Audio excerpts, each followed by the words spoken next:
अध्यक्ष पाणी पुरवठा संघटना जिल्हा शाखा नांदेड राज्यातील पाणी पुरवठा विभागातील जल जीवन मिशन योजनेचे कमीत कमी 12,000 कोटी रुपये थकलेले आहेत. आमच्या नांदेड जिल्ह्यामध्ये 150 कोटी ते 200 कोटीच्या जवळपास बिले थकलेली आहेत. गेल्या 1.5 वर्षापासून सर्व कंत्राटदार कामाच्या व्यापामुळे एकही रुपया अजून 1.5 वर्षापासून मिळालेला नाही. त्यामुळे सर्वच कंत्राटदार मेटाकुटीला आलेले आहेत. पाईपवाले, सिमेंट, लेबर या सर्व लोकांचे पैसे 1.5 वर्ष म्हणजे आज देतो, उद्या देतो, परवा देतो असं करीत आम्ही मार्च पर्यंत देऊ असं सांगितलं होतं. मार्चही गेलं, पुन्हा 1 वर्ष संपल्याच्या नंतर परत अजून 4 महिने संपले तरी शासन आम्हाला पैसे देण्याचा मार्ग घेत नाही, नाव घेत नाही. तरी मला शासनाला एवढी विनंती करायची आहे, प्रशासन आज देतो उद्या देतो म्हणून वेळ काढूपणा करून हात वर करताय.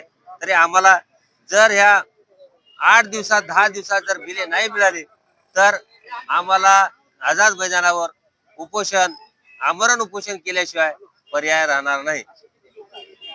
कमीत कमी नांदेड जिल्ह्यामध्ये 150 लोक आहेत पाणी पुरवठा विभागाचे, 150 कॉन्ट्रॅक्टर आहेत. नाही 1.5 वर्षापासून कोणालाच भेटलेलं नाही. 1.5 वर्षापासून निधीच आला नाही 1.5 वर्षापासून. आणि आता एवढे कंत्राटदार, परवा सांगलीमध्ये एका आमच्या कंत्राटदार बंधून आत्महत्या, नवतरुण कंत्राटदार होता ते, आणि त्याला लोकांचे देणे असह्य झाले, देऊ शकल नाही. आणि आज किती दिवस खोटं बोलणार तुम्ही? देणाऱ्याचे पैसे दुकानदार कामगार जर असतील त्याला 8 दिवस 15 दिवस 2 महिने 3 महिने आपण कसं तरी ढकलूत माणुसकीनं. 1 वर्ष जाऊन जरी शासन जर त्याला जर पैसे मिळत नसतील कॉन्ट्रॅक्टरला तर त्याला आत्महत्येशिवाय पर्याय उरलेला नव्हता. त्याच्यामुळं त्यानं आत्महत्या केला. तर मला शासनाला अशी विनंती करायची आहे की यापुढे अजून दुसरे कंत्राटदार आत्महत्या करू नयेत म्हणून काळजी घ्यावी. आणि आम्हाला जर बिले नाही मिळाले तर आम्ही सामूहिक आत्महत्येची आम्ही शासनाला परवानगी मागणार आहोत. याच्या उपर आता शासनाने ठरवावे की बिल द्यायचे का नाही द्यायचे.